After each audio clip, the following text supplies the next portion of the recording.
Hi guys, so I'm back at work, but pretty bored and nobody's in.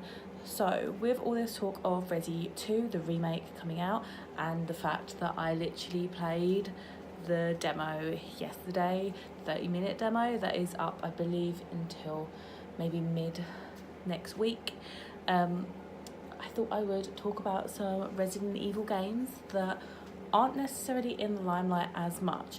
So you have your bog standards, 0s, 1s, 2s and 3s, definitely 4 that everybody knows about, 5, Steroid 6 and number 7. Obviously a lot of people know about the Umbrella Chronicles 1 and 2 on the Nintendo Wii system, but there are a few that personally I played when I was a kid and no one even knew about. There was one that I even asked about in Game, which is like a video game store in the UK, and the gentleman behind the desk genuinely laughed at me and thought I was joking, and I was like, no, it's real. And then he looked it up and realised it was real, and this was when I was younger. So the first one I'm going to talk about, actually this one I really enjoy, and a lot of people haven't played this one, is actually on the PlayStation 2. So this is Resident Evil Dead Aim. There are different covers to this, from the UK version to the American version, but it is quite interesting. So this one is completely based on a ship. It is like one of the first Resident Evil games that let you kind of move and shoot, which was quite, big deal back then. And your main protagonist, I'll say, is a kind of like a STARS agent, I guess, called Bruce. And yes, that is actually the name. He is a blonde gentleman that is on the ship, and he has to try and get himself off.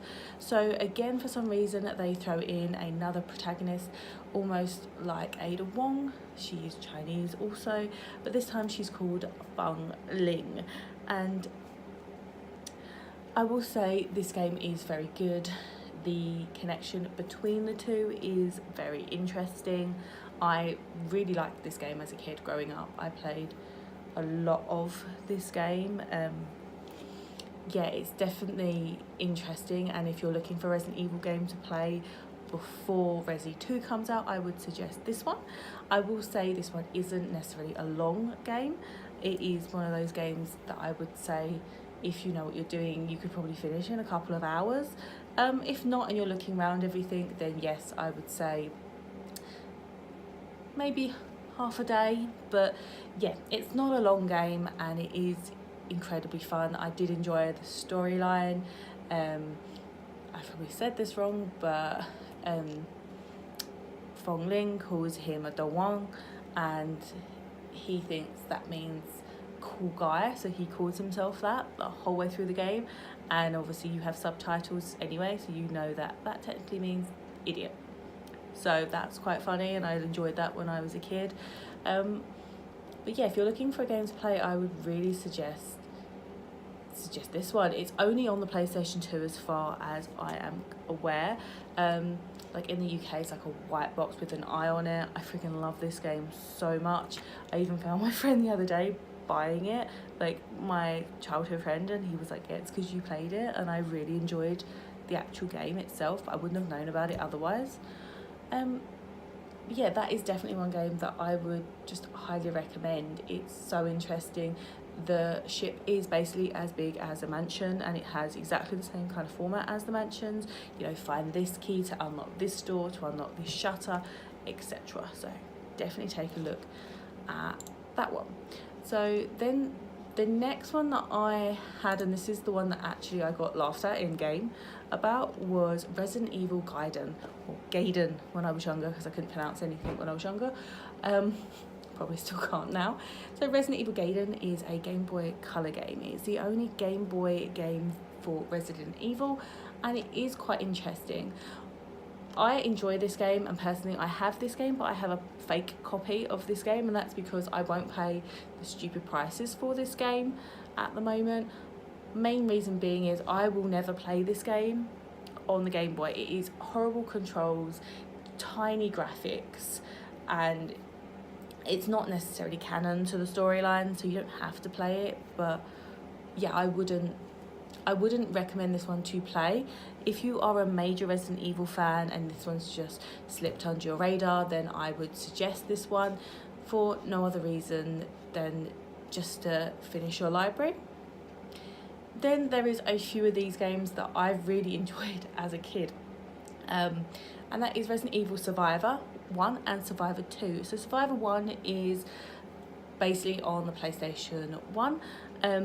It's really good. I really enjoyed it. They basically just throw you into a room and every door leads to a different room, and it varies and it's randomized, and it will randomize characters and enemies into it and items in it, so you can never really memorize the rooms, and you just have to get as far as you can, and then when you die it gives you how long you've lived, all stuff like that.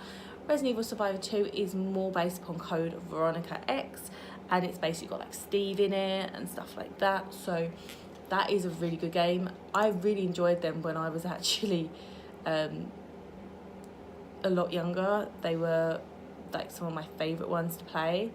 But yeah, they're pretty much the ones that I think have kind of slipped under the radar. There's only like technically 4 games and 3 for being really specific, because Survivor 1 and 2 is basically the same but with different names. But yeah, so let me know in the comments down below what you think. Is there any Resi games that are your favourite? Like, I absolutely adore Dead Aim. It's one of my favourite ones, just like Code Veronica X is one of my favourite ones. I think Code Veronica became one of my favourites more because when I was a kid I was useless at it, and it took me so long just to even get to Antarctica, let alone complete the game. But yeah, let me know down below in the comments. Is anyone here getting Resi 2? If you are getting Resi 2, let me know in the comments down below as well and what you're looking forward to. Have you played the demo as well? I said I played the demo yesterday. I nearly got to the bit that I personally needed to get to, but I didn't, unfortunately. And then other than that, I will say I am getting the Resident Evil 2 Ultimate Edition. This is the UK Ultimate Edition because it varies in different countries. So this is the one that has the Leon Kennedy statue, but it also has the giant box that it comes in, as well as the keys and art books and coins and all that lot. So if you want to see an unboxing of that, don't forget to subscribe to this video, and then you guys won't miss that too. But thanks very much for watching, guys, and I will see you guys next time. So